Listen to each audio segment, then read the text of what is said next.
한번 냉정히 생각해 보십시오. 결국 우리는 모두 혼자가 됩니다. 자식도 배우자도 친구도 언젠가는 곁을 떠납니다.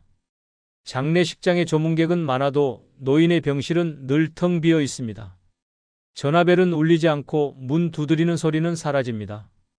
그렇게 홀로 남겨진 순간 준비하지 못한 사람은 무너지고 준비한 사람은 살아남습니다. 돈이 있어도 건강이 조금 남아 있어도 마음이 준비되지 않으면 노후는 지옥입니다. 그러나 단단히 대비한 사람은 외로움조차 두렵지 않습니다. 오늘 전할 6가지 생존법은 단순한 조언이 아닙니다. 노년의 존엄을 지키느냐, 무너져 비참하게 사라지느냐를 가르는 칼날 같은 진실입니다. 끝까지 보셔야 살아남을 수 있습니다. 첫 번째, 빚 없는 삶을 목표로 남은 대출을 빨리 갚는 법입니다. 빚은 노후를 좀먹는 독입니다. 나이가 들수록 필요한 건 돈이 아니라 자유인데 대출이 남아있다면 그 자유는 단단히 묶인 족쇄일 뿐입니다. 매달 꼬박꼬박 빠져나가는 이자만 봐도 숨이 턱 막히고 통장에 찍힌 마이너스 잔액은 노후의 자존심을 갈갈이 찢어 놓습니다. 그러니 남은 대출을 최대한 빨리 갚는 것, 그것이 진짜 노후 생존법입니다.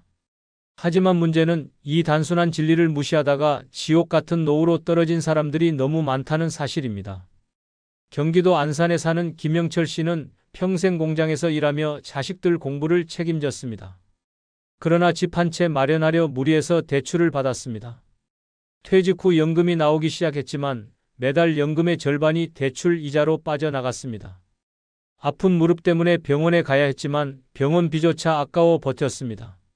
결국 무릎은 망가지고 거동이 불편해졌습니다.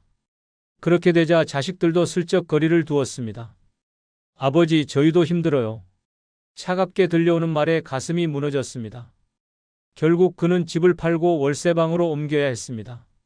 대출을 빨리 갚지 못한 대가였습니다. 반대로 충북 제천에 사는 박상호 씨는 달랐습니다. 그는 평생 대출을 빚의 사슬이라 여겼습니다. 퇴직 전에 가진 빚을 모두 갚기 위해 허리띠를 졸라맸습니다. 친구들이 해외여행을 갈 때도 자식 결혼식에 과한 지원을 하지도 않았습니다. 대신 빚을 끊어내는 데 집중했습니다.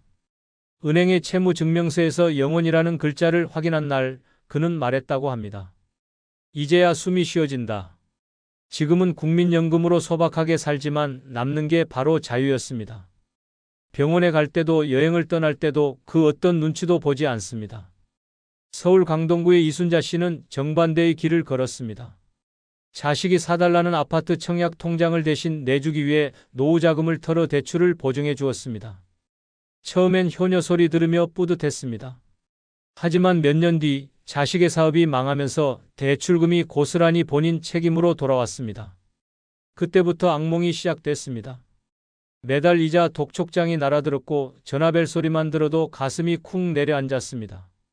은행 창구에서 연체 통보를 받으며 그동안 자식 위해 희생한 게 결국 이거구나라는 자괴감에 눈물이 흘렀습니다.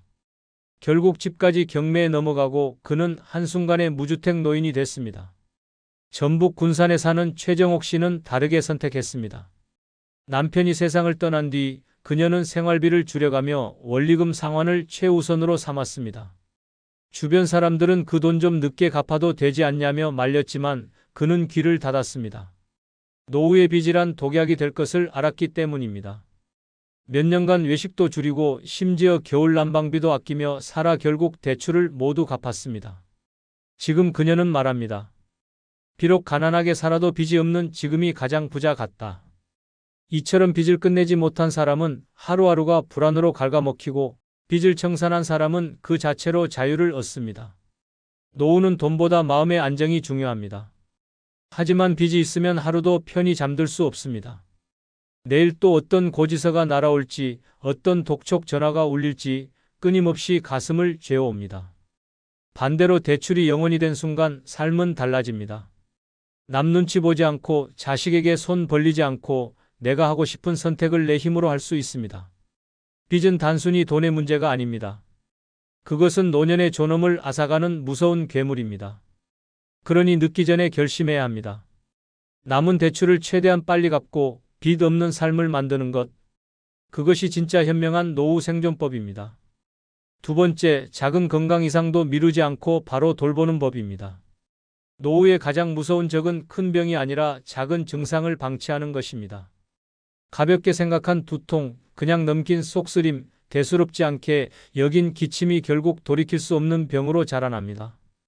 나이든 몸은 신호를 보냅니다. 그런데 그 신호를 무시하는 순간 삶은 무너집니다. 서울 도봉구에 사는 김순자 씨는 늘 위가 약했습니다. 속이 더부룩하고 체한 듯한 느낌이 잦았지만 나이 탓이라며 소화제를 먹고 넘겼습니다. 몇 달 뒤 갑자기 극심한 복통으로 응급실에 실려갔습니다. 결과는 위암 말기였습니다. 치료비는 눈덩이처럼 불어났고 체력은 버텨내지 못했습니다. 그녀는 눈물로 말했습니다. 그때 병원에만 갔어도 살았을 텐데 사소한 증상이라 무시했던 결과가 삶을 송두리째 앗아간 것입니다.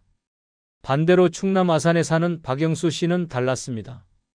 평소 혈압이 조금만 올라가도 곧바로 병원을 찾았습니다. 주변 사람들은 괜히 호들갑 떤다고 비웃었지만 그는 아랑곳하지 않았습니다. 정기검진에서 작은 협착 증상이 발견됐고 조기에 스텐트 시술을 받았습니다. 만약 몇 달만 미뤘다면 대동맥 파열로 생명을 잃을 뻔했습니다. 그는 지금도 말합니다. 사람들이 놀려도 병원은 가야 한다. 살아있어야 뭐라도 하지 않겠나? 경기도 용인에 사는 최은희 씨는 목에 멍울이 잡혔습니다. 하지만 별다른 통증이 없어 그냥 두었습니다. 괜찮겠지라는 안일함이 화를 불렀습니다. 반년 뒤 목이 부어 숨쉬기조차 힘들어졌을 때 병원에 갔습니다. 이미 갑상선암이 전이된 상태였습니다. 수술 후에도 합병증으로 평생 약을 먹으며 살아야 했습니다. 그녀는 후회했습니다. 그 작은 멍울을 바로 잡았더라면 지금 이 고생은 안 했을 텐데. 전북 정읍에 사는 장동수 씨는 작은 신호에도 예민했습니다. 새벽마다 가슴이 답답해지는 증상이 생기자 곧바로 진료를 받았습니다. 검사 결과 협심증 초기였고 약물 치료만으로 호전될 수 있었습니다. 이후 그는 운동과 식습관을 고쳐 건강을 유지했습니다. 지금도 친구들과 등산을 다니며 웃습니다. 그는 말합니다. 내가 병원을 귀찮아했으면 지금쯤 무덤에 누워 있었을 거다. 사람들은 흔히 말합니다. 나이 들어서 여기저기 안 아픈 데가 어디 있냐. 그러나 바로 그 생각이 노후를 파괴합니다. 작은 증상은 단순한 노화가 아니라 경고 신호입니다. 그 신호를 무시하는 건 불난 집에 기름을 붓는 것과 같습니다. 병은 기다려주지 않습니다. 오늘의 작은 통증이 내일에 돌이킬 수 없는 죽음으로 변합니다. 노후는 이미 약해진 몸으로 버티는 시간입니다. 그렇게 더욱 작은 이상을 방치해서는 안 됩니다. 돈이 아깝다고, 귀찮다고 혹은 단순한 노화라고 치부하다가 생명을 내던지는 노인들이 너무 많습니다. 반대로 작은 신호에 민감하게 대응한 이들은 여전히 활기찬 노후를 살고 있습니다. 결국 차이는 단순합니다. 미루느냐, 바로 돌보느냐. 작은 차이가 생과 사를 가릅니다. 그러니 기억해야 합니다. 작은 기침도 사소한 통증도 모르는 멍울도 절대 무시하지 마십시오. 바로 병원에 가는 것. 그것이 노후를 지켜내는 가장 현명한 생존법입니다. 세 번째, 나를 무시하는 사람과는 인연을 끊는 법입니다. 노후의 가장 무서운 독은 병이 아니라 인간관계의 상처입니다. 나를 무시하고 깔보는 사람 곁에 있으면 하루하루가 지옥이 됩니다. 그들의 말 한마디, 눈빛 하나가 내 자존심을 송두리째 무너뜨립니다. 나이 들어 존엄을 지켜야 할 시기에 오히려 가장 가까운 사람에게 모욕당하며 살아가는 노인은 결국 무너집니다. 그러니 무조건 잘라내야 합니다. 나를 무시하는 사람과의 관계는 독이고 노후 생존을 갉아먹는 칼입니다. 경기도 의정부에 사는 박정자 씨는 남편과 사별한 뒤 자식 집에 들어갔습니다. 처음엔 효도받는 줄 알았습니다. 하지만 시간이 갈수록 며느리의 눈빛이 달라졌습니다. 어머니, 또 반찬 흘리셨어요? 도대체 왜 이렇게 눈치가 없으세요? 밥상 앞에서 매번 들려오는 그 말들이 박정자 씨의 가슴을 찔렀습니다. 자식 앞에서조차 무시당하는 순간 그녀는 더 이상 집안의 어른이 아니었습니다. 그 집에 있는 시간이 길어질수록 몸은 위축되고 말수가 줄고 결국 병원 진단에서 우울증 판정을 받았습니다. 나를 무시하는 사람 곁에 머문 대가였습니다. 반대로 부산 해운대에 사는 김동혁 씨는 달랐습니다. 친구들과 술자리에 나갈 때마다 그는 늘 무시당했습니다. 넌 은퇴했잖아. 너 같은 백수는 모르면 가만히 있어. 술잔을 기울일 때마다 들려오는 비아냥에 처음엔 껄껄 웃고 넘겼습니다. 하지만 점점 견딜 수 없었습니다. 결국 그는 단호히 말했습니다. 난 이제 너희랑 어울리지 않겠다. 연락을 끊고 대신 동네서의 동호회에 들어갔습니다. 놀랍게도 그곳에선 한 번도 무시당하지 않았습니다. 오히려 그의 열정을 존중해 주었고 그의 인생은 다시 활력을 찾았습니다. 김동혁 씨는 말했습니다. 무시하는 놈들과 어울리는 것보다 새로운 사람들과 웃는 게 훨씬 낫다. 서울 강북구에 사는 이영희 씨는 자식들에게조차 무시당했습니다. 용돈을 조금이라도 달라 하면 엄마, 돈 좀 아껴 쓰세요라는 핀잔이 돌아왔습니다. 명절에 준비한 음식도 왜 이렇게 짜냐, 왜 이렇게 오래된 냄새가 나냐는 말만 들었습니다. 결국 그녀는 자식에게 기대려는 마음을 끊었습니다. 혼자 월세방을 얻어 나와 살았습니다. 처음엔 두려웠지만 시간이 갈수록 자유로웠습니다. 아무도 그녀를 무시하지 않았고 그녀는 당당히 말했습니다. 혼자가 훨씬 낫다. 무시받느니 차라리 혼자가 낫다. 반대로 충남 논산의 정혜수 씨는 끝내 끊어내지 못했습니다. 자식이 무시하는 걸 알면서도 그래도 내 자식이니까라는 생각으로 버텼습니다. 매번 밥상 앞에서 들려오는 핀잔, 손주들 앞에서조차 당하는 무시는 그를 점점 무너뜨렸습니다. 결국 건강은 악화되고 병원에서마저 지속적 스트레스성 위염이라는 진단을 받았습니다. 그는 퇴원하며 말했습니다. 내가 용기 내서 끊었다면 지금처럼 초라하지 않았을 텐데. 노후의 인연은 단순해야 합니다. 나를 존중하는 사람과만 이어가고 나를 무시하는 사람과는 반드시 끊어야 합니다. 무시와 멸시는 독보다 빠르게 노년을 좀먹습니다. 자존심이 무너지면 삶 전체가 무너집니다. 반대로 존중 속에 살면 가진 게 없어도 당당합니다. 결국 차이는 선택입니다. 무시받으며 살 것인지 당당하게 살 것인지 늦기 전에 결단해야 합니다. 나를 무시하는 사람과는 단호히 인연을 끊는 것. 그것이 현명한 노후 생존법입니다. 네 번째, 죽음을 자연스럽게 받아들이는 법입니다.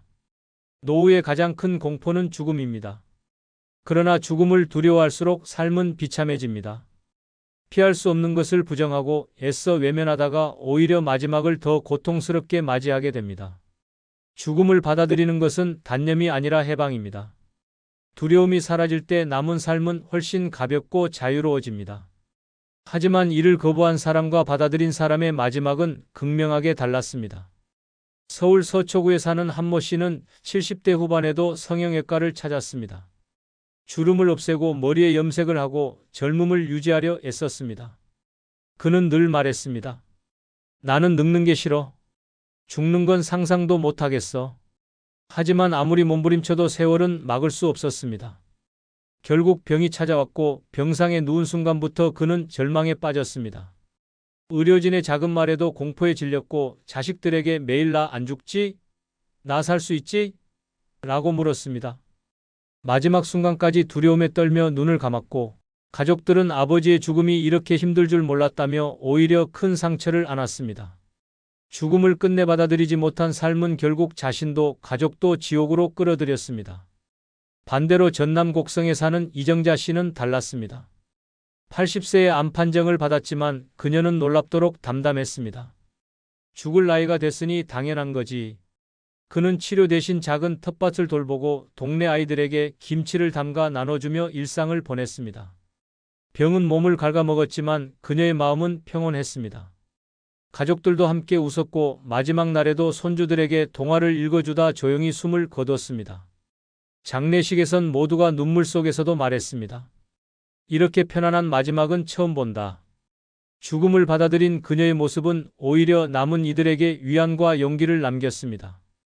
경기도 수원에 사는 최기철 씨는 죽음을 끝내 거부했습니다. 병원에 누워 있으면서도 연명치료를 강하게 요구했습니다. 코에 튜브를 꽂고 기계에 몸을 의지하면서도 나는 절대 죽을 수 없어라며 소리쳤습니다. 가족들은 매달 수백만 원의 병원비에 허덕였고 간병하던 아내는 지쳐 쓰러졌습니다. 결국 그의 마지막은 가족 모두의 눈물과 분노 속에서 마무리됐습니다. 죽음을 인정하지 못한 집착이 가족 전체를 무너뜨린 것입니다. 반대로 강원도 홍천에 사는 장순호 씨는 미리 준비했습니다. 건강할 때부터 유언장을 작성했고 장례 비용도 미리 마련했습니다. 심지어 내 장례식은 화려하게 하지 말고 대신 동네 경로당에 기부해라는 말까지 남겼습니다. 병이 찾아왔을 때 그는 두려워하지 않았습니다. 남은 날 동안 친구들과 술 한잔 나누고 아내와 손잡고 마을을 산책했습니다. 숨을 거둔 날에도 얼굴엔 미소가 남아 있었습니다. 가족들은 말했습니다. 아버지는 떠났지만 우리 마음은 평온하다. 죽음을 준비한 사람의 마지막은 이렇게 아름다웠습니다. 노후의 생존법은 오래 사는 것이 아닙니다. 두려움 없이 편안히 사는 것입니다. 그리고 그 시작은 죽음을 자연스럽게 받아들이는 태도입니다. 피할 수 없는 것을 두려워하지 마십시오. 당당히 맞이할 준비를 하십시오. 그래야 마지막까지 삶다운 삶을 살 수 있습니다. 죽음을 자연스럽게 받아들이는 것, 그것이 현명한 노후 생존법입니다. 5번째, 음식은 가공식품보다 자연식을 선택하는 법입니다. 노후의 몸은 이미 약해져 있습니다.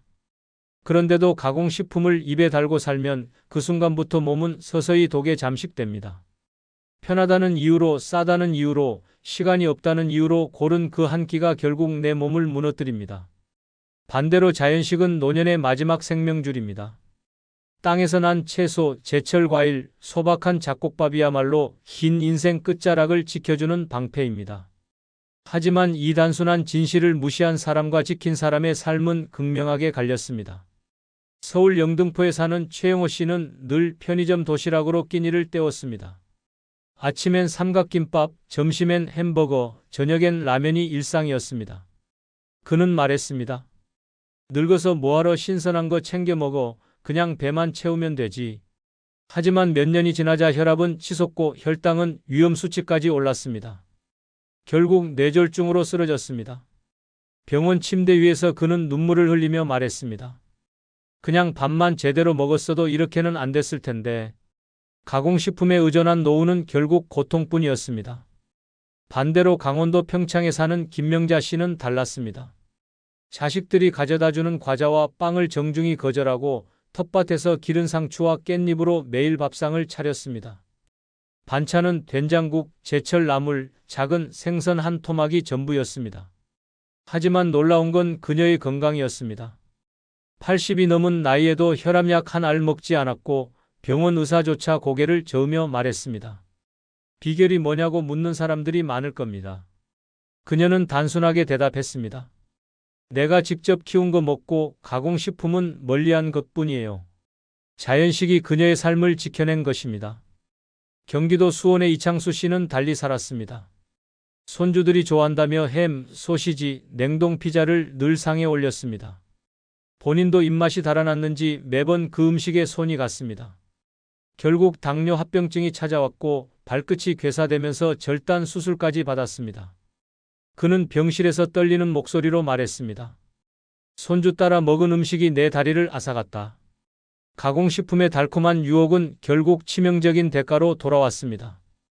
반대로 충남 예산에 사는 오정숙 씨는 꾸준히 자연식을 고집했습니다.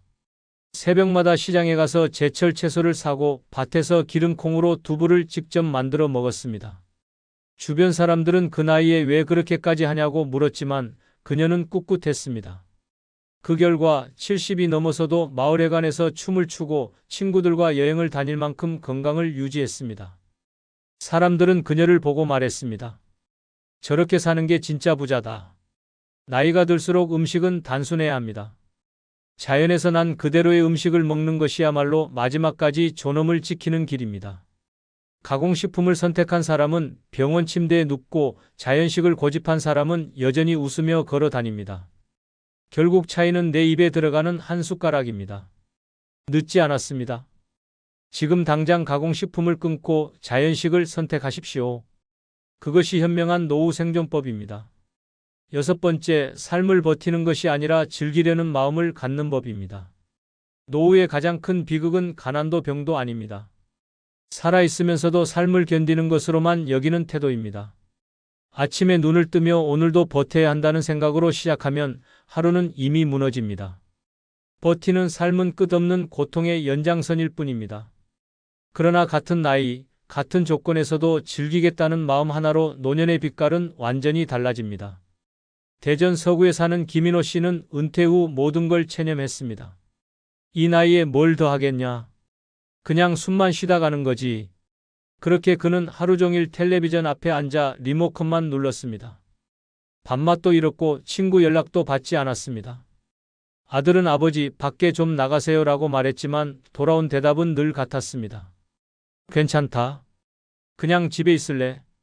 몇 년이 지나자 몸은 굳어졌고 병원 진단은 우울증과 근육 위축이었습니다. 결국 그는 요양병원에 누워 하얀 천장만 바라보다 생을 마쳤습니다. 버티는 마음으로 산 결과였습니다. 반대로 경북 구미에 사는 이순자 씨는 즐기려는 태도를 가졌습니다. 남편과 사별한 뒤 그녀 역시 한동안 방 안에만 있었습니다. 그러나 어느 날 거울 속 초라한 자신을 보고 결심했습니다. 이렇게 죽는 건 내 인생에 대한 모욕이다. 그날 이후 그녀는 동네 복지관에서 노래교실에 나갔습니다. 처음엔 목소리도 떨렸지만 점점 자신감이 붙었습니다. 지금은 무대 위에서 마이크를 잡고 친구들과 웃으며 노래합니다. 그녀는 말합니다. 남편은 떠났지만 나는 여전히 살아있다. 그래서 즐긴다. 서울 강남에 사는 한창수 씨는 버티기만 했습니다. 정년퇴직 후 회사가 자신을 버린 것 같다는 생각에 깊은 상실감에 빠졌습니다. 아무 일도 하지 않고 아무것도 즐기지 않았습니다. 자식 집에 갔다가도 소파에만 누워 TV만 보고 있었습니다. 손주는 다가오다 이내 흥미를 잃고 방으로 들어갔습니다. 가족들과의 관계마저 끊어졌습니다. 결국 그는 스스로를 짐이라 여기며 더 깊이 고립됐습니다. 삶을 즐기려는 마음 하나가 부족했던 때가였습니다. 반대로 전북 군산에 사는 박정희 씨는 즐기기로 했습니다. 퇴직 후 남편과 함께 자전거 여행을 다니기 시작했습니다. 비 오는 날에는 우비를 입고 달렸고 바람 부는 날에는 바닷가에서 서로 손을 꼭 잡고 걸었습니다. 주변 사람들은 그 나이에 무슨 고생이냐고 했지만 그녀는 대답했습니다. 나는 지금이 제일 행복하다. 몸은 지쳤지만 마음은 젊었습니다. 그녀는 여전히 삶을 버티는 것이 아닌 즐기는 법을 선택한 것입니다. 버티는 삶은 죽음을 기다리는 방 안의 그림자일 뿐입니다. 즐기는 삶은 마지막까지 나를 살아있게 만드는 불꽃입니다. 차이는 단 한 걸음, 단 한 선택입니다.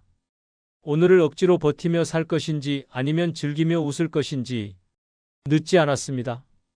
지금 당장 결심하십시오. 삶을 버티는 것이 아니라 즐기려는 마음, 그것이야말로 현명한 노후 생존법입니다. 집이 없다는 건 곧 존엄을 잃는 것입니다. 나이 들어 돈까지 없으면 이 말은 피할 수 없는 현실이 됩니다. 평생 피땀 흘려 일했는데도 결국 남의 집 월세방에 눌려 살며 집주인 눈치에 떠는 삶? 이게 지금 대한민국 수많은 노인의 초라한 모습입니다. 매달 월세에 쫓겨 장바구니를 들고 계산대 앞에서 카드를 긁다. 잔액 부정 문구를 보는 순간 그 자존심은 산산이 부서집니다. 젊을 때는 몰랐습니다. 집이 없다는 게 단순히 공간의 문제가 아니라 늙어서 살아갈 힘과 마음을 송두리째 빼앗는 재앙이라는 걸. 돈은 없어도 집 걱정 없이 사는 길은 반드시 있습니다. 오늘 그 5가지 현실적인 방법을 알려드리겠습니다. 구독, 좋아요, 알림 설정 누르시면 시작하겠습니다. 아울러 주변에 같은 고민을 하시는 분들에게 많은 공유 부탁드립니다. 첫 번째 방법은 시골의 저렴한 빈집을 찾아 리모델링하는 것입니다. 도시의 집값은 하늘을 찌르고 월세는 노인의 목줄을 죄는 족쇄와도 같습니다. 연금은 고작 전기요금과 약값에 휘청거리고 매달 집주인에게 돈을 내고 나면 남는 건 허탈한 통장 잔액뿐입니다. 결국 집이 없다는 불안은 하루하루를 갉아먹습니다. 반대로 시골에는 버려진 집이 수두룩합니다. 몇백만 원이면 내 소유로 만들 수 있고 조금만 손보면 평생 집 걱정 없는 삶을 살 수 있습니다. 서울 강서구에 살던 박영자 씨는 남편을 먼저 떠나보낸 뒤 월세방을 전전하며 살았습니다. 국민연금은 70만 원 남짓, 하지만 월세와 관리비를 내고 나면 통장은 늘 텅 비었습니다. 고지서만 봐도 심장이 내려앉았고 집주인 눈치를 보며 언제 나가야 하나 늘 두려웠습니다. 그 공포 속에서 박 씨는 결심했습니다. 이대로 늙다간 길바닥에서 죽을 수도 있겠다. 인터넷을 뒤지며 시골 빈집을 찾기 시작했고 충북 괴산의 한마을에서 700만 원짜리 폐가를 발견했습니다. 지붕은 구멍이 숭숭 뚫려 있었고 벽지는 곰팡이로 시커멓게 변해 있었습니다. 그러나 박 씨는 오히려 웃었습니다. 대출도 없이 내 이름으로 살 수 있는 집, 그 자체가 희망이었기 때문입니다. 문제는 리모델링 비용이었습니다. 견적을 받아보니 1,000만 원이 훌쩍 넘었습니다. 주변 사람들은 그 돈이면 차라리 월세를 계속 살아라며 비웃었습니다. 하지만 박 씨는 포기하지 않았습니다. 저렴하게 공사할 방법을 찾아다니며 발품을 팔았습니다. 인건비가 덜 드는 지역 업체를 찾아 계약했고 중고자재를 활용해 비용을 절감했습니다. 벽지는 재고로 남은 것을 싸게 들여왔고 창호는 철거 현장에서 나온 물건을 다시 쓰기도 했습니다. 공사 기간은 길었지만 결국 절반 이하의 비용으로 집을 고쳤습니다. 낡은 폐가는 이제 작은 전원주택으로 변했고 박 씨는 생전 처음 내 집에서 산다는 안도감을 얻었습니다. 이와 반대로 경기도 부천에 사는 김정호 씨는 시골집 마련을 끝내 망설였습니다. 도시의 편리함을 이유로 월세방에 남았지만 연금만으로는 매달 빠져나가는 월세와 생활비를 감당하기 어려웠습니다. 집주인의 말 한마디에 쫓겨날 수 있다는 불안이 늘 목을 졸랐습니다. 결국 그는 말했습니다. 나는 평생 일했는데 내 집 하나 없이 늙었다. 집주인 눈치 보며 사는 게 제일 비참하다. 돈은 없어도 시골집을 택한 박 씨는 안정과 자유를 얻었고 선택을 미룬 김 씨는 불안 속에서 늙어갔습니다. 두 사람의 삶은 같은 출발선이었지만 결과는 완전히 달랐습니다. 여기서 중요한 건 지자체 지원 제도입니다. 많은 농촌 지역이 인구 감소로 고통받고 있어 빈집 리모델링 지원 사업을 운영합니다. 일정 금액을 보조해 주거나 수리비 일부를 지원해 주는 방식입니다. 귀농귀촌인을 대상으로는 이주비와 주택 수리비를 함께 지원하기도 합니다. 실제로는 수백만 원에서 많게는 1,000만 원 가까이 보조를 받는 사례도 있습니다. 박 씨 역시 괴산군 귀촌센터를 통해 도배와 장판 비용 일부를 지원받을 수 있었고 덕분에 공사 부담을 크게 줄일 수 있었습니다. 만약 스스로 모든 비용을 감당했다면 힘들었을 일이 제도의 도움을 통해 가능해진 것입니다. 도시에서 월세를 내며 사는 삶은 끊임없는 불안과 굴욕입니다. 하지만 시골 빈집은 단순한 집이 아니라 노후의 안전망입니다. 낡았더라도 내 이름으로 된 지붕이 있다는 사실만으로 마음이 편안해집니다. 아무리 작은 집이어도 내 집이라면 집주인 눈치 볼 필요 없고 언제 쫓겨날까 하는 공포도 없습니다. 게다가 시골에서는 텃밭을 가꾸며 먹을거리를 자급할 수 있고 생활비도 도시보다 훨씬 줄어듭니다. 내 집이 있다는 건 하루하루를 두려움 없이 살 수 있다는 뜻입니다. 시골의 빈집은 남들이 보기에 쓰레기일지 몰라도 누군가에게는 인생을 지켜주는 마지막 방패가 됩니다. 늙어 돈이 없더라도 시골 빈집을 찾아내고 리모델링하며 제도적 지원까지 활용한다면 평생 집 걱정 없이 살 수 있습니다. 그것이 진짜 노후의 생존 전략입니다. 두 번째 방법은 도시 외곽의 저렴한 빌라나 원룸에서 단순하게 사는 것입니다. 나이 들어 돈이 없는데 여전히 화려한 아파트를 꿈꾸는 건 미련입니다. 집은 뽐내기 위한 것이 아니라 늙어 마음 편히 쉴 수 있는 보금자리여야 합니다. 도시 중심에서 비싼 월세와 관리비에 허덕이는 순간 노후는 이미 지옥으로 떨어집니다. 하지만 조금만 눈을 돌리면 도시 외곽에는 의외로 저렴한 빌라와 원룸이 많습니다. 서울과 가까우면서도 가격이 훨씬 낮은 지역을 찾으면 돈 걱정 없이 평생을 살아갈 수 있습니다. 실제 사례를 보겠습니다. 서울 송파구에서 살던 최영숙 씨는 남편과 사별한 뒤 30평 아파트 전세를 혼자 감당할 수 없었습니다. 연금은 90만 원 남짓, 전세 대출 이자는 계속 올랐습니다. 결국 그는 전세 계약 만료일이 다가오자 선택의 기로에 섰습니다.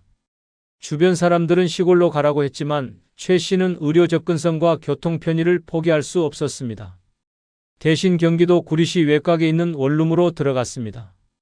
보증금 300만 원, 월세 30만 원. 아파트 시절 관리비보다도 저렴했습니다. 남들이 보기에 좁고 초라해 보였지만 최 씨는 말했습니다. 비록 작아도 내 생활에 맞는 공간이라 마음이 훨씬 편하다.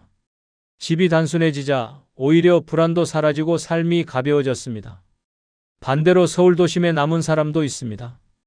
동대문구에서 살던 김성호 씨는 나는 평생 서울 사람인데 어찌 외곽까지 가냐며 끝까지 도심을 고집했습니다. 하지만 문제는 돈이었습니다. 20평 아파트 전세를 유지하기 위해 자식에게 손을 벌렸고 생활비조차 제대로 감당하지 못했습니다. 전세 보증금을 돌려받으려 했지만 집값은 떨어지고 세입자도 구하기 어려웠습니다. 결국 자식과 갈등이 심해졌고 그는 말했습니다. 내가 남은 인생을 도심체면 때문에 망쳤다. 같은 조건의 사람들이었지만 선택 하나가 노후의 운명을 갈랐습니다. 도시 외곽 빌라와 원룸의 장점은 단순히 가격만이 아닙니다. 관리비가 적고 공간이 작아 난방비도 절약됩니다. 집이 작아짐과 동시에 욕심도 줄어듭니다. 혼자 사는 노인에게는 방이 많을 필요가 없습니다. 오히려 집이 작아야 생활 동선이 짧아지고 청소 부담도 줄어듭니다. 무엇보다 내가 감당할 수 있는 집이라는 안정감이 노후를 지탱해 줍니다. 박정희 씨의 사례도 있습니다. 그는 은평구 불광동에서만 40년을 살았지만 집값은 오르고 노후 자금은 바닥났습니다. 결국 결단을 내렸습니다. 의정부 외곽의 작은 빌라로 이사한 겁니다. 보증금 500만 원에 월세 25만 원.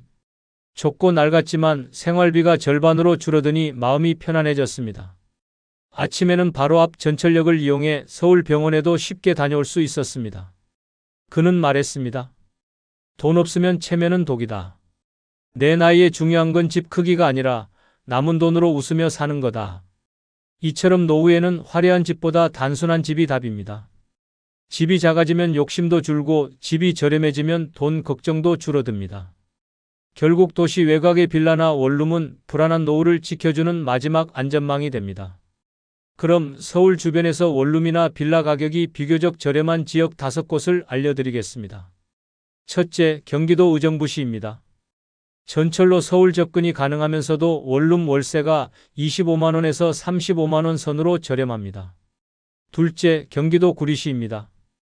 서울과 맞닿아 있으면서도 오래된 빌라 매매가 비교적 낮아 부담이 덜합니다. 셋째, 인천 부평구입니다. 교통이 편리하고 생활 인프라가 잘 갖춰져 있으면서 원룸 시세가 낮아 노인 생활에 적합합니다. 넷째, 경기도 남양주시 호평동 일대입니다. 신축 아파트는 비싸지만 구도심 빌라는 월세 부담이 적어 안정적입니다. 다섯째, 경기도 김포시 고촌과 풍무동입니다. 서울과 인접해 있으면서도 월세가 상대적으로 저렴해 살림살이가 가볍습니다. 여섯 번째는 인천 서구 검단입니다. 신도시가 개발되며 교통이 좋아지고 있지만 오래된 빌라와 원룸은 여전히 저렴해 월세 부담이 적습니다. 일곱 번째는 경기 시흥시 정왕동입니다. 산업단지와 인접해 임대 수요는 많지만 오래된 주택은 상대적으로 저렴해 노후 생활비 절감에 유리합니다.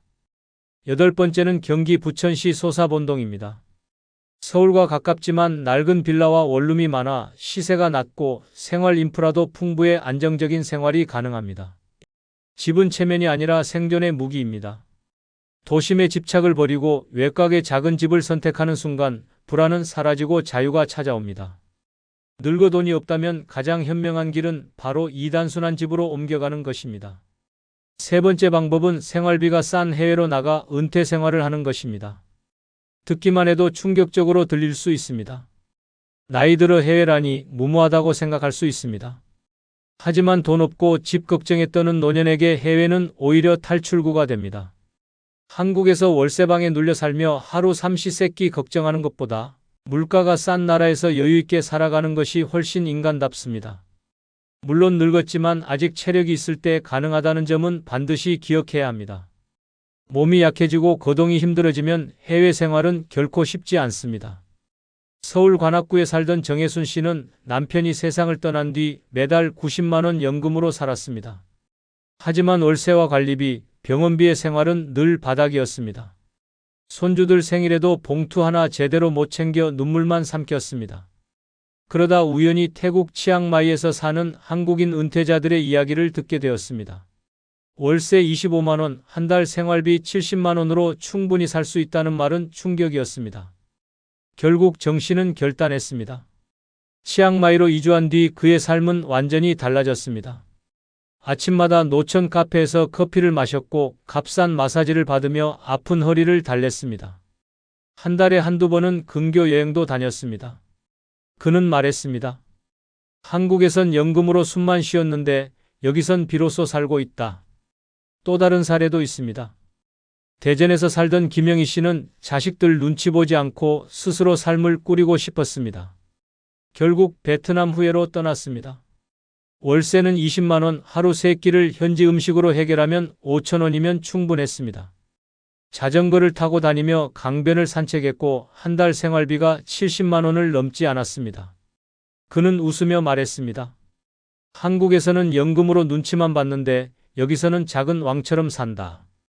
해외 은퇴 생활은 분명 장점이 있습니다. 월세는 한국의 절반 이하, 식비는 한국의 3분의 1 수준입니다. 태국, 베트남, 캄보디아 같은 동남아시아는 기후도 따뜻해 난방비가 거의 들지 않습니다. 현지인처럼 생활하면 연금 100만 원으로도 넉넉히 살 수 있습니다. 하지만 단점도 있습니다. 언어 장벽, 의료 접근성, 치안 문제는 반드시 고려해야 합니다. 특히 몸이 약해지면 의사와 대화조차 힘들어집니다. 그래서 늙었지만 아직 건강하고 체력이 있을 때만 가능한 선택입니다. 해외 은퇴지로 주로 꼽히는 곳은 태국 치앙마이, 베트남 다낭, 푸꾸옥, 말레이시아, 조르바루, 라오스의 비엔티안 같은 도시들입니다. 이곳들은 생활비가 저렴하고 한인 커뮤니티가 있어 적응이 빠릅니다. 하지만 이주 전 반드시 장단점을 따져야 합니다.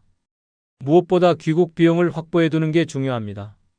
혹시라도 병이나 사건 사고가 생기면 언제든 한국으로 돌아올 수 있어야 하기 때문입니다. 해외 생활에서 가장 두려운 건 건강 문제입니다. 1년에 한두 번 귀국해 건강검진을 받고 필요한 치료는 한국에서 진행하는 것이 가장 안전합니다. 또 해외에 오래 머물 계획이라면 국제건강보험이나 여행자 보험을 가입해 응급 상황에 대비해야 합니다. 늙어 돈이 없을 때, 체력이 남아있을 때 철저히 준비해서 떠난다면 해외는 두려움이 아니라 새로운 기회가 될 수 있습니다. 네 번째 방법은 정부 지원 임대아파트를 활용하는 것입니다. 노년에 가장 무서운 건 병이 아니라 집 걱정입니다.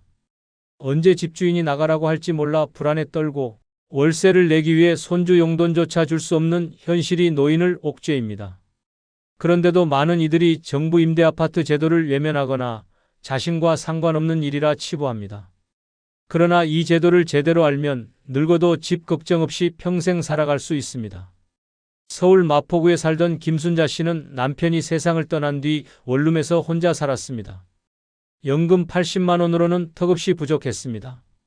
월세만 40만 원, 관리비와 전기세, 약값까지 내고 나면 한 달 내내 쫄쫄 굶는 수준이었습니다.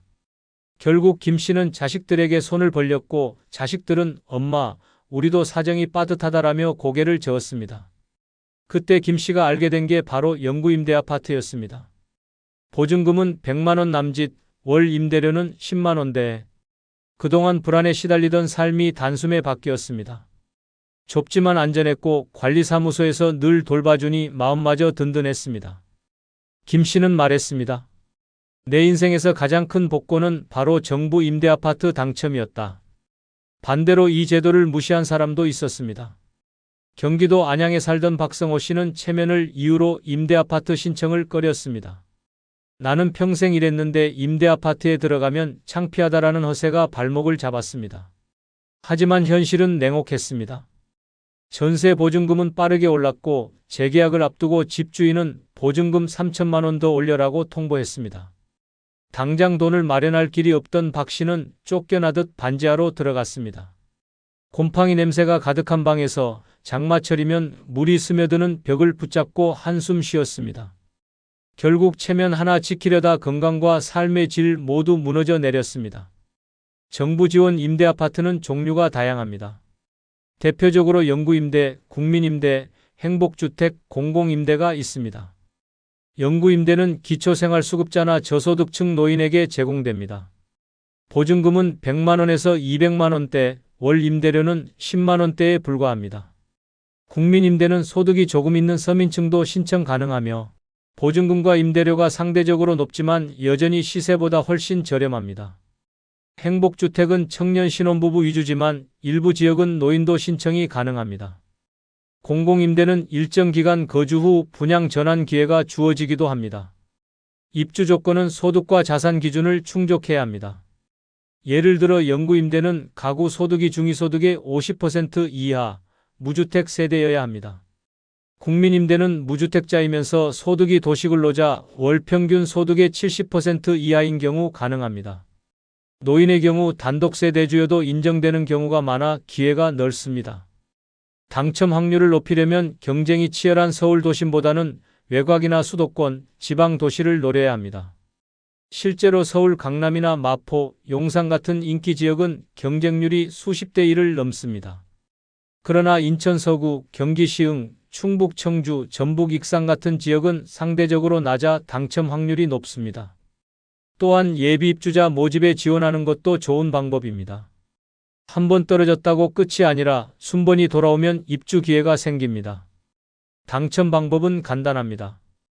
LH 한국토지주택공사나 SH 서울주택도시개발공사 홈페이지에서 공고를 확인하고 신청하면 됩니다. 온라인 신청이 어렵다면 주민센터나 LH 지사에 직접 방문해도 됩니다. 중요한 건 모집 시기를 놓치지 않는 것입니다. 연중 수시로 진행되지만 보통 분기별로 집중 모집이 있으므로 공고를 꾸준히 살펴야 합니다. 신청 후에는 소득, 자산 증빙을 제출하고 추첨이나 순위 심사를 거쳐 당첨자가 발표됩니다. 작은 월세에도 허덕이는 삶보다 안정적인 임대아파트에서 당당하게 사는 것이 훨씬 현명합니다. 실제로 임대아파트 단지는 노인 복지 프로그램이나 편의시설이 잘 갖춰져 있어 반대로 더 안전하고 편리한 생활이 가능합니다. 정부 지원 임대아파트는 돈이 없어도 나이 들어도 누구나 평생 집 걱정 없이 살 수 있는 길입니다. 체면은 배고픔을 막아주지 않습니다. 남의 집살이에서 불안에 떠는 것보다 작은 정부, 임대아파트에서 당당하게 사는 것이 진짜 노후의 생존 전략입니다. 5번째 방법은 지방 소도시로 내려가 생활비를 줄이는 것입니다. 도시는 화려합니다. 그러나 그 화려함은 노인에게 독입니다. 월세는 천정부지, 관리비는 한겨울 난방비만으로도 연금을 다 갉아먹습니다. 마트에 가면 채소 한 봉지, 과일 몇 개 담아도 장바구니는 금세 5만 원을 넘습니다. 이대로 도시에 남아있다간 늙은 인생은 빚과 불안 속에서 무너질 수밖에 없습니다. 하지만 지방 소도시로 내려가면 모든 게 달라집니다. 월세는 절반 이하로 줄고 생활비도 반으로 줄어듭니다. 무엇보다 집세 걱정 없는 삶, 바로 거기서 시작됩니다. 서울 강동구에 살던 이정숙 씨는 남편과 사별한 뒤 20평 아파트 전세를 혼자 감당했습니다. 연금으로는 턱없이 부족했고 전세 만기 때마다 집주인이 보증금 올려라는 말로 가슴을 짓눌렀습니다. 주변에서는 시골로 내려가라 했지만 이 씨는 나는 서울 사람이라며 버텼습니다. 그러나 현실은 냉혹했습니다. 전세금을 감당 못해 결국 월세로 바꿨고 매달 70만 원 가까운 집세를 내느라 생활이 파탄났습니다. 어느 날 장바구니를 들고 계산대 앞에서 카드 잔액 부족 메시지를 본 순간 눈물이 왈칵 쏟아졌습니다. 체면 하나 지키려다 인생이 산산이 부서진 것입니다. 반대로 부산에서 살던 조영희 씨는 다른 선택을 했습니다. 생활비가 감당이 안 되자이 전남 순천으로 내려갔습니다. 순천의 오래된 빌라는 보증금 500만 원에 월세 20만 원. 식비는 재래시장에서 싼 가격으로 해결했고 텃밭에서 직접 키운 채소가 밥상을 채웠습니다. 한 달 생활비가 100만 원도 안 되자 마음의 여유가 생겼습니다. 아침마다 산책하고 이웃과 반찬을 나누며 웃을 수 있었습니다. 조 씨는 말했습니다. 서울에서는 연금으로 하루살이였는데 여기서는 사람답게 살 수 있다.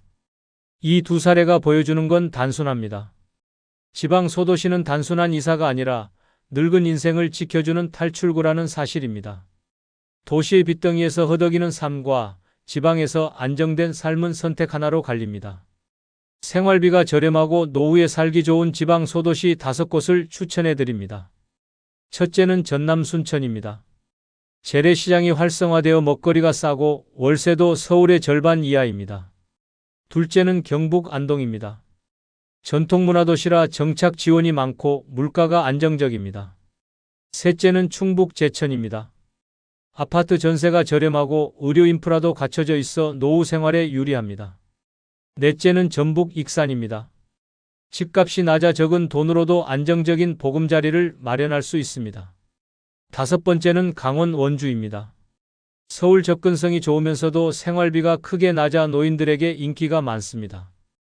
여섯 번째는 경북 포항입니다.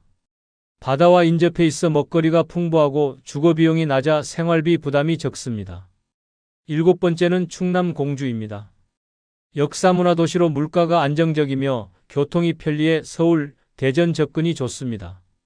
여덟 번째는 전남 목포입니다.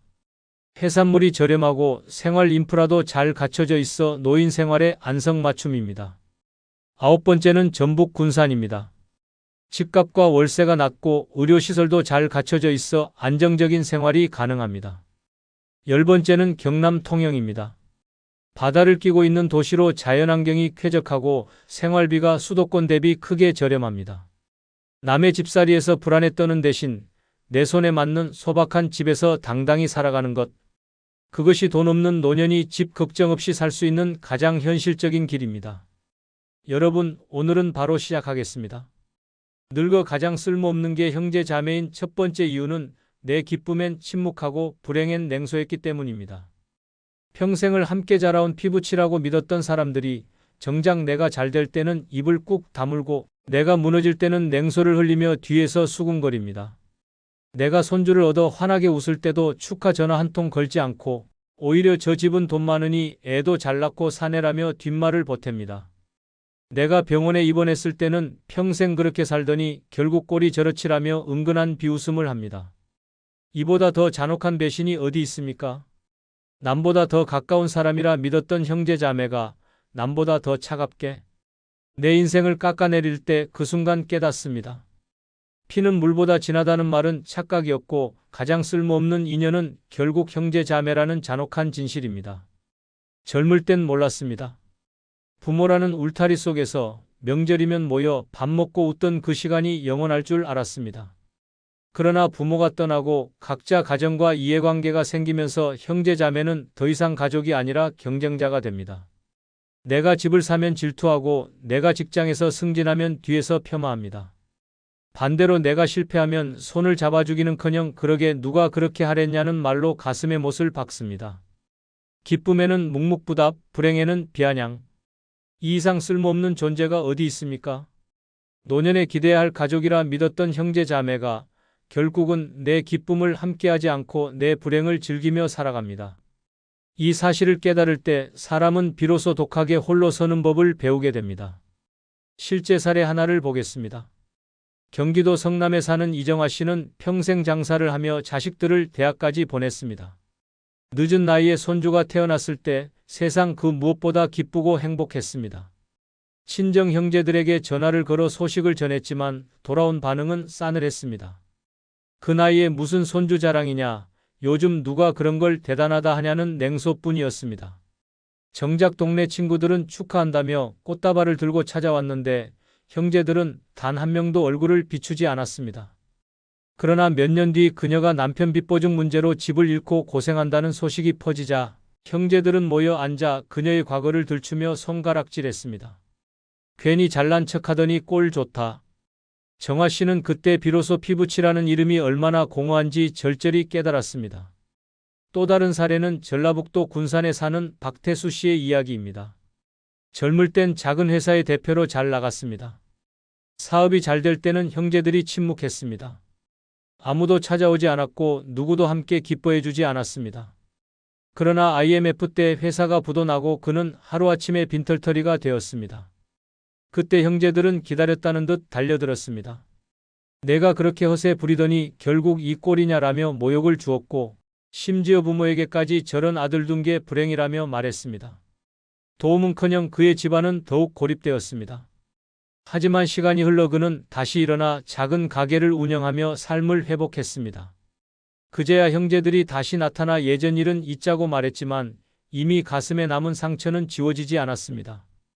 태수 씨는 술잔을 기울이며 말했습니다. 내 인생의 가장 큰 적은 남이 아니라 형제였다. 이 두 사례는 하나의 교훈을 말해줍니다. 내 기쁨에 침묵하고 내 불행에 냉소하는 형제 자매는 결국 나를 갉아먹는 독입니다. 노년에 진짜 힘이 되는 건 혈육이 아니라 나의 슬픔에 눈물 흘려주고 나의 기쁨에 웃어주는 단 한 사람의 진심입니다. 늙어 가장 쓸모없는 게 형제 자매인 두 번째 이유는 명절에도 먼저 연락 한 번 없는 사람이기 때문입니다. 피를 나눈 가족이라 믿고 평생 같은 밥상에서 자라왔던 형제들이 세월이 흐르자 남보다 더 냉정한 타인이 되어버렸습니다. 추석이든 설이든 전화기 벨소리가 울리길 기다리지만 정적만 흐릅니다. 카톡 하나, 문자 한 줄조차 오지 않습니다. 그래, 바쁘겠지라며 스스로 위로하지만 마음속엔 피멍이 듭니다. 세상 누구도 아닌 형제 자매가 부모 제사조차 서로 떠밀고 결국 모르는 사람처럼 살아갑니다. 나이 들어 가장 서러운 건 외로움이 아니라 한때 내 어깨를 부딪히며 뛰놀던 피부치가 차갑게 무관심으로 일관하는 현실입니다. 명절은 가족을 확인하는 날입니다. 그런데 그날조차 형제 자매는 찾아오지 않고 연락도 없을 때 그 존재의 의미는 송두리째 무너집니다. 세상 사람들이 다 연락을 끊어도 마지막에 남을 거라 믿었던 이들이 모른 척할 때 그 허탈감은 이루 말할 수 없습니다. 차라리 남이었다면 기대도 안 했을 텐데 혈육이기의 배신감은 곱절로 깊습니다. 연락 한 번 없는 무심함은 단순한 바쁨이 아닙니다. 그것은 당신을 더 이상 가족으로 여기지 않는다는 선언입니다. 늙어 명절에도 내 소식을 묻지 않는 형제 자매야말로 쓸모없음을 넘어 무정한 존재입니다. 실제 사례 하나를 보겠습니다. 강원도 원주에 사는 이명자 씨는 남편과 사별한 뒤 홀로 지내고 있었습니다. 해마다 명절이면 전부치고 나물 다듬으며 가족을 기다렸습니다. 그러나 형제들은 전화 한 통 없었습니다. 명절 당일 아침 텔레비전 속 웃음 가득한 가족들의 모습을 보며 그녀는 휴대폰을 붙잡고 있었습니다. 하지만 벨소리는 울리지 않았습니다. 결국 혼자 식탁에 앉아 식혜를 마시며 눈물을 흘렸습니다. 명절마다 반복된 침묵은 그녀의 마음을 서서히 갉아먹었습니다. 어느 해에는 직접 전화를 걸어보았지만 돌아온 대답은 아이고, 누나, 요즘 힘들어서 못 내려가라는 무심한 말뿐이었습니다. 결국 명자 씨는 명절을 기다리지 않는 법을 배웠습니다. 피부치들이 먼저 연락조차 하지 않는 현실을 받아들이고 동네 경로당에서 지인들과 함께 밥을 나누며 마음을 달랬습니다. 그녀는 씁쓸하게 말했습니다. 가족은 핏줄이 아니라 명절날 문 열고 들어와주는 사람이더라. 또 다른 사례는 충남 천안의 김성호 씨 이야기입니다. 젊었을 땐 누구보다 활발했고 집안의 맏형으로 명절마다 가족을 챙겼습니다. 그러나 나이가 들어 건강이 약해지고 형편이 기울자 형제들은 연락을 끊듯 사라졌습니다. 설날 아침 그는 휴대폰을 들여다보다가 결국 벽에 던져버렸습니다. 기대조차 사치였습니다. 형제들은 아무도 먼저 전화하지 않았고 오히려 그가 잘 지내냐고 연락을 하면 짧게 응하고 끝냈습니다. 명절에 함께 밥을 먹던 기억은 사라졌고 남은 건 차가운 무관심뿐이었습니다. 김 씨는 술잔을 기울이며 이렇게 말했습니다. 세상에서 제일 쓸데없는 건 명절에도 연락 한 번 없는 형제더라. 남보다 못하다. 결국 그는 더 이상 기다리지 않기로 했습니다. 대신 이웃들과 고기 굽고 막걸리를 나누며 명절을 보냈습니다. 피부치의 자리는 이웃이 대신했고 그제야 비로소 웃을 수 있었습니다. 이 두 사례는 노년의 뼈아픈 진실을 보여줍니다. 명절은 가족의 얼굴을 확인하는 날이지만 연락 한 번 없는 형제 자매는 결국 남보다 더 쓸모없는 존재로 전락합니다. 늙어 외로운 순간 당신을 지켜주는 건 혈육이 아니라 손 내밀어주는 한 사람의 진심입니다. 늙어 가장 쓸모없는 게 형제 자매인 세 번째 이유는 남이라면 하지 않을 말까지 쉽게 뱉기 때문입니다. 피부치라는 이유 하나로 그들은 선을 넘는 말들을 거리낌 없이 내던집니다. 남이었으면 차마 하지 않았을 말, 듣는 순간 가슴을 갈기갈기 찢어놓는 말들을 아무렇지 않게 내뱉습니다. 너는 평생 제대로 하는 게 없더라. 내 자식은 왜 그렇게 못났냐? 네가 못나서 부모 고생시킨 거 아니냐? 이런 말들이 술자리 농담처럼 오고 가지만 듣는 사람은 속이 시커멓게 타들어갑니다. 특히 늙어 힘이 빠진 노년에는 이런 말 한마디가 돌덩이처럼 가슴을 짓눌러 버립니다. 세상 누구보다 아프게 상처 주는 건 남이 아니라 형제 자매입니다. 형제 자매는 가까웠던 만큼 더 잔인합니다. 남은 체면 차려가며 조심하지만 형제 자매는 오히려 가족이니까 괜찮다는 핑계로 칼날 같은 말들을 뱉습니다. 그러나 그 말들은 오히려 가족이기에 더 깊이 파고듭니다. 평생 잊히지 않는 흉터가 됩니다. 남 같으면 상종도 안 했을 모욕을 형제 자매라는 이유로 참으며 들어야 했던 수많은 순간들. 그것이 쌓이고 쌓여 노년에 이르면 차라리 남이었으면 좋았을 사람이 바로 형제 자매가 됩니다. 남이라면 모른 척 지나갔을 일에 기어이 상처 주는 말을 던지고 굳이 들쳐 아프게 만듭니다. 늙어 힘든 건 외로움이 아니라 가장 가까운 사람에게서 날아오는 독한 말입니다. 실제 사례 하나를 보겠습니다. 전북 전주에 사는 김순덕 씨는 젊어서는 부모와 형제들을 위해 뒷바라지를 마다하지 않았습니다. 그러나 남편이 세상을 떠나고 혼자가 되자 형제들의 태도는 돌변했습니다. 명절날 모인 자리에서 동생은 대놓고 말했습니다. 언니는 평생 남편 복도 못 받고 자식도 시원찮고 사는 게 왜 그렇게 꼬였냐. 순간 주변은 웃음이 터졌지만 정작 당사자는 얼굴이 굳어졌습니다. 농담이라 치부하기엔 너무 잔인한 말이었습니다. 그날 이후 순덕 씨는 명절이 두려워졌습니다. 집안 식구들 앞에서 놀림거리가 되는 현실, 남이라면 결코 하지 않았을 모욕을 피부치에게서 들어야 하는 모순. 결국 그녀는 명절을 외면하기 시작했습니다. 차라리 혼자가 편하다는 말은 그런 상처 끝에서 나온 절규였습니다. 또 다른 사례는 서울 강동구의 장석호 씨 이야기입니다. 사업 실패 후 빚에 시달리던 그는 친형에게 도움을 청했습니다. 그러나 돌아온 대답은 내가 평생 어세 부리더니 이제 꼴이 그거냐. 남의 집구석 욕할 땐 잘하더니 내 인생은 왜 이 모양이냐는 비아냥이었습니다. 도움은커녕 모욕만 들은 그는 결국 형제와의 관계를 끊었습니다. 남 같으면 최소한 위로의 말이라도 건넸을 상황에서 형제는 오히려 상처를 들추며 밟아버렸습니다. 몇 년 뒤 장 씨는 작은 가게를 열고 다시 일어서게 되었지만 형제와는 2번 다시 만나지 않았습니다. 그는 술잔을 기울이며 말했습니다. 세상에 형제가 더 무서운 이유는 남이 모르는 내 상처를 들쳐 말로 찌르기 때문이다. 이 두 사례가 보여주듯 형제자매는 가까움이라는 이름으로 선을 넘고 남보다 더 잔인한 말을 아무렇지 않게 내던집니다. 늙어 가장 쓸모없는 존재가 형제자매인 이유는 바로 여기 있습니다. 내 인생의 가장 깊은 상처를 알면서도 그 상처를 찌르는 독한 말로 남긴 상흔은 죽을 때까지 사라지지 않습니다. 늙어 가장 쓸모없는 게 형제자매인 네 번째 이유는 돈 앞에서는 피도 눈물도 없기 때문입니다. 어릴 적에는 같은 이불 덮고 잠을 자고 같은 밥상에서 숟가락을 부딪히며 자랐던 사람들이 돈이 끼어드는 순간 돌연 칼날 같은 얼굴로 변합니다. 부모의 유산이든 병원비든 단돈 몇만 원이든 돈 문제 앞에서는 형제자매가 가장 먼저 적이 됩니다. 평생을 함께했던 정은 사라지고 눈빛은 계산으로 바뀌며 말투는 도끼로 번집니다. 내가 더 가져갔다. 내가 덜 냈다. 우리 몫을 빼앗았다. 이런 말이 오가는 순간 혈육은 사라지고 남보다 더 치졸한 원수로 변합니다. 남보다 더 깊이 알고 있는 만큼 더 집요하게 파고들고 더 악랄하게 뜯어먹습니다. 피보다 진하다던 말은 돈 앞에서 산산이 부서지고 눈물로 이어진 가족은 돈 한 장에 갈라집니다. 노년에 들어 더 뼈아픈 건 건강과 생활비가 줄어드는 시기라 돈의 무게가 훨씬 더 크다는 점입니다. 그래서 형제자매의 본색은 더욱 잔혹하게 드러납니다. 병원비를 나누자 하면 서로 모른 척 외면하고 부모 제사 비용을 나누자 하면 나는 힘들다는 말만 남깁니다. 그러나 유산 이야기가 나오면 눈빛부터 번뜩입니다. 살아생전 부모에게 효도 한 번 하지 않았던 자가 마지막 순간엔 가장 큰 소리로 몫을 요구합니다. 이처럼 돈은 형제자매의 민낯을 드러내는 잔혹한 거울입니다. 늙어 가장 쓸모없는 존재가 형제자매인 이유는 바로 여기에 있습니다. 실제 사례 하나를 보겠습니다. 부산에 사는 김은희 씨는 아버지가 돌아가시며 작은 단독주택 한 채를 남겼습니다.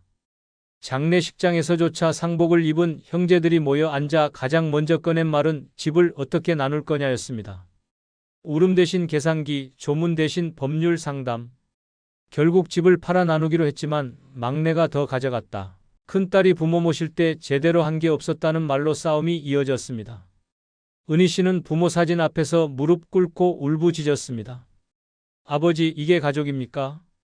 그러나 그 순간에도 형제들은 집문서를 두고 고함을 질렀습니다. 그 후로는 명절도 제사도 모두 끊겼습니다. 그녀는 지금도 말합니다. 돈 앞에서 형제는 없다. 부모 제사상조차 팔아먹는 게 형제였다.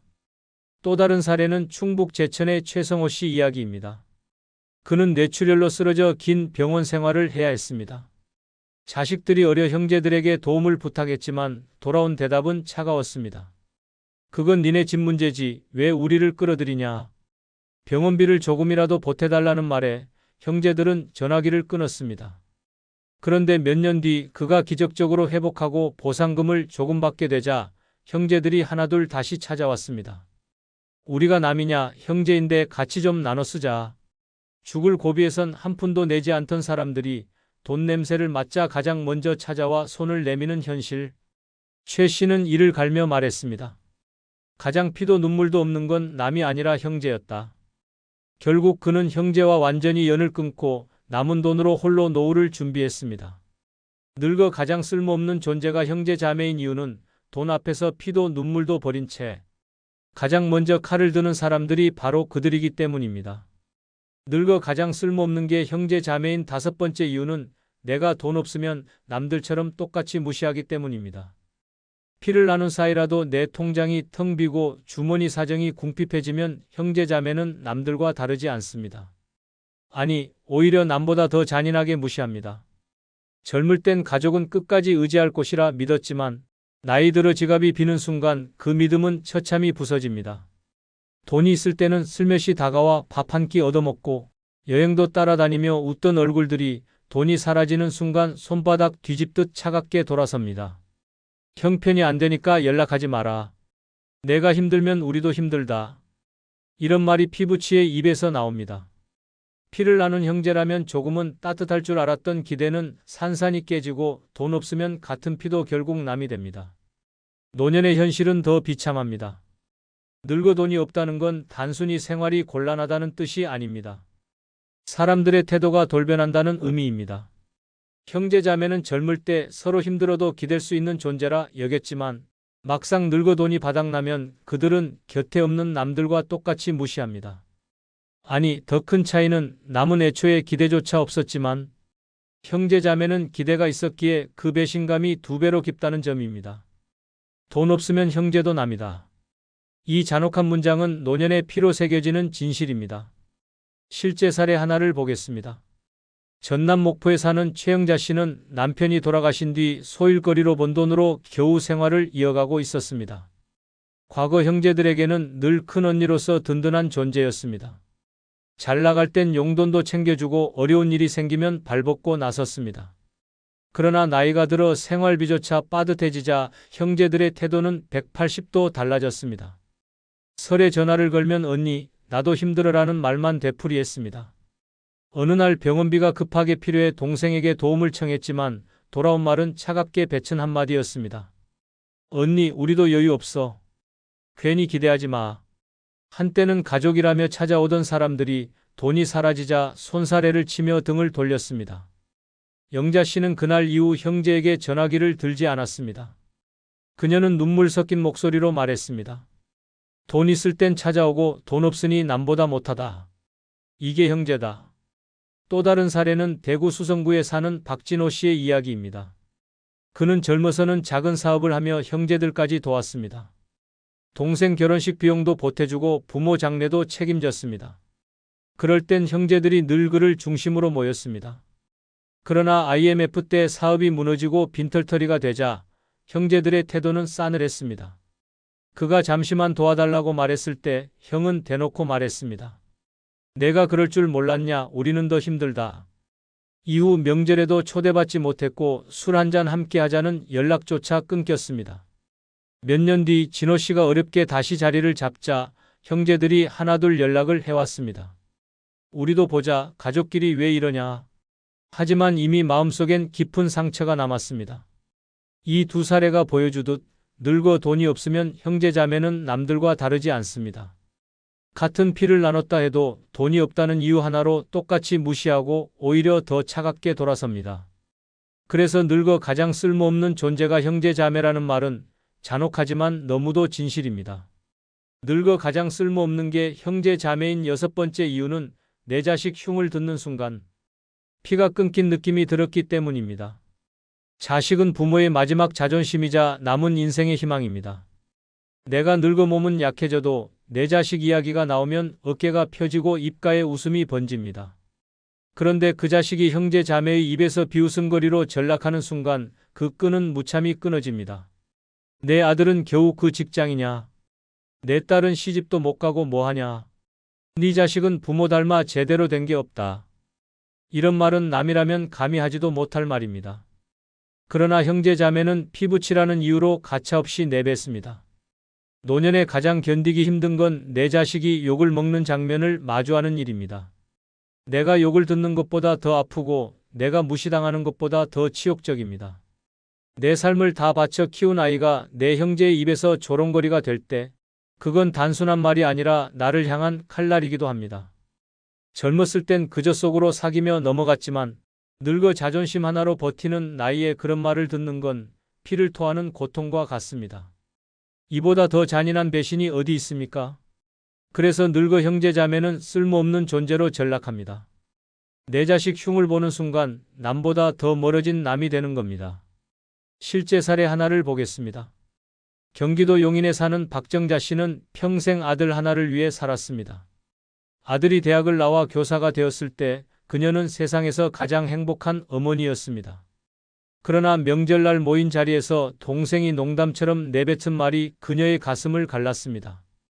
교사라더니 요즘 교사들 돈도 못 벌고 애들한테 치이는 직업 아니냐? 내 아들은 결국 별 볼 일 없는 직장 잡은 거지. 그 자리에 있던 다른 형제들마저 웃으며 맞장구 쳤습니다. 정자 씨는 그 웃음소리가 비수처럼 가슴을 찔렀습니다. 평생 자랑스러워하던 아들이 한순간 형제들의 농담거리가 된 것입니다. 집으로 돌아온 그녀는 아들을 바라보며 눈물이 났습니다. 그날 이후 그녀는 형제들과 거리를 두었습니다. 그녀는 씁쓸히 말했습니다. 남이야 뭐라 해도 괜찮다. 하지만 내 형제들 입에서 내 자식 욕이 나오자 그 순간 피가 다 끊어지는 기분이었다. 또 다른 사례는 충남 아산에 사는 이태호 씨의 이야기입니다. 그는 딸을 대학원까지 공부시켰지만 딸이 결혼하지 않고 혼자 연구원으로 일하며 살아가자 형제들이 이를 두고 비아냥을 퍼부었습니다. 아직도 시집 못 갔냐? 부모가 제대로 가르쳤으면 벌써 장가 보냈지. 딸 하나 키워봤자 결국 부모 책임 아니냐. 이런 말을 명절 밥상 앞에서 쏟아냈습니다. 태호 씨는 얼굴이 붉어졌고 손이 떨렸습니다. 자신을 향한 모욕보다 딸을 향한 조롱이 훨씬 더 견디기 어려웠습니다. 그는 술잔을 내려놓고 말했습니다. 오늘부로 우리 형제 인연은 여기서 끝이다. 이후 그는 형제와 연락을 끊고 오직 딸과 함께 살며 노후를 보냈습니다. 그는 말했습니다. 내 자식 욕하는 순간 그건 더 이상 혈육이 아니라 피가 끊기는 순간이었다. 이 두 사례가 보여주듯 형제 자매는 때로는 내 자식이라는 가장 아픈 곳을 건드립니다. 남이라면 차마 하지 않았을 말, 형제는 가족이라는 이름으로 무자비하게 내뱉습니다. 늙어 가장 쓸모없는 존재가 형제 자매인 이유는 내 삶의 이유이자 마지막 자존심인 자식을 욕보이며 나와의 연까지 스스로 끊어버리기 때문입니다.